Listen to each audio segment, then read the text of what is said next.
আসলে আমরা যারা চট্টগ্রামের মানুষ, আমি তো দীর্ঘদিন ৯৯ সাল থেকে ঢাকায় থাকি।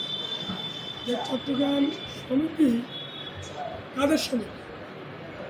এলিটের সমিতি নাকি চট্টগ্রামের আপামর জনসাধারণের সমিতি যারা ঢাকাতে থাকে? এক সময় চট্টগ্রাম সমিতি কার্যক্রম কীরকম ছিল?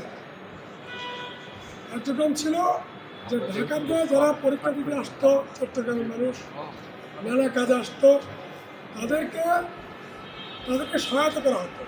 এখানে বোর্ডিং ছিল, চট্টগ্রাম মানুষ এসে একদিন দুদিন থাকতো।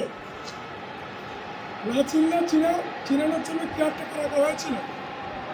দুর্ভাগ্যজনক হলেও সত্য ছিল, আমাদের অগ্রজেরা যেই কারণে চট্টগ্রাম সমিতি ঢাকা প্রতিষ্ঠা করেছিল, সেই কারণগুলো অনুপস্থিত হয়ে গেছে। সে কারণগুলো আর নাই। কেন নাই? এখন চট্টগ্রামের মানুষ যারা ঢাকায় থাকে, শুধু কি এলিটরাই ঢাকায় থাকে? শুধু ব্যাংকের চেয়ারম্যান, সচিব, নির্বাচন কমিশনার, এরকম যারা যারা বড় বড় অফিসার, বড় বড় মাফিয়া ডন, তারাই শুধু চট্টগ্রাম সমিতির মেম্বার হতে পারবে? যারা নিম্নবিত্ত, মধ্যবিত্ত, নানা পেশাজীবী মানুষ, তারা এখানে মেম্বার হতে পারবে না। মেম্বার হতে না পারার পরিস্থিতি কি? 10,000 টাকা মেম্বারশিপ না। তাহলে তোমরা যে চট্টগ্রাম এলিট ক্লাব লাগাই দেবো এখানে, আপনারা এখানে চট্টগ্রাম এলিট ক্লাব লাগাই দেন। চট্টগ্রামের নামে টাকার বুকে কোনো এলিট ক্লাব থাকবে না। চট্টগ্রামের মানুষ, যে সাধারণ মানুষ, নিম্নবিত্ত, মধ্যবিত্ত, নানা পেশা শ্রেণীর মানুষ এখানে মেম্বার হবে। একজন সচিব যেরকম এখানে মর্যাদা পাবে, একজন নিম্নবিত্ত পেশাজীবীও চট্টগ্রামের মানুষ এখানে সেই সমান মর্যাদা পাবে। এই যে বৈষম্যটা তৈরি করা হলো, ধরেন শুধু এই 16 বছর না, বিগত 30-35 বছর ধরে চট্টগ্রাম সমিতির নামে কিছু এলিট এই চট্টগ্রাম সমিতিকে কক্ষিগত করেছে। আমরা ঢাকাস্থ চট্টগ্রামের মানুষ চাই, এখানে চট্টগ্রামের সকল মানুষ যারা ঢাকায় থাকেন, তারা সকল ধরনের সুযোগ সুবিধা এখান থেকে গ্রহণ করুক। আপামর চট্টগ্রামের উন্নয়নে এখানে বিগত 16 বছরে উন্নয়নের যে ইয়ে তৈরি করা হয়েছিল, সেখানে আপনাদের ভূমিকা কি? যদি প্রশ্ন করি চট্টগ্রামের কি উন্নয়ন হয়েছে, আপনারা ঢাকার বুকে চট্টগ্রামের জন্য কি আন্দোলন করেছেন, সংগ্রাম করেছেন, কি ধরনের নেগোসিয়েট সরকারের সাথে করেছেন, এগুলো আমরা কিছুই জানি না, আমরা দেখিও না।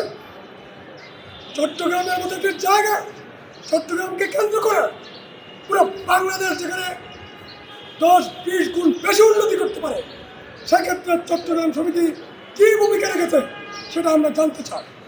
সর্বশেষে বলতে চাই, আমরা এখানে কোনো দলীয় কোরাম বানাতে চাই না। এটা আওয়ামী লীগ যেভাবে কুক্ষিগত করেছে, আমরা চাই না অন্য কোনো দল, অন্য কোনো গ্রুপ এটাকে কুক্ষিগত করে। যে মতরে হোক না কেন, কে বাম, কে ডান, কে আওয়ামী লীগ, কে বিএনপি, কে জামাত, কে জাতীয় পার্টি, কে গণ অধিকার, কে আন্দোলনতা, সবাই মিলে চট্টগ্রাম সমিতি গড়ে উঠবে এবং চট্টগ্রামের উন্নয়নের জন্য কাজ করবে। এটাই তো সমিতির উদ্দেশ্য, তো এটাই।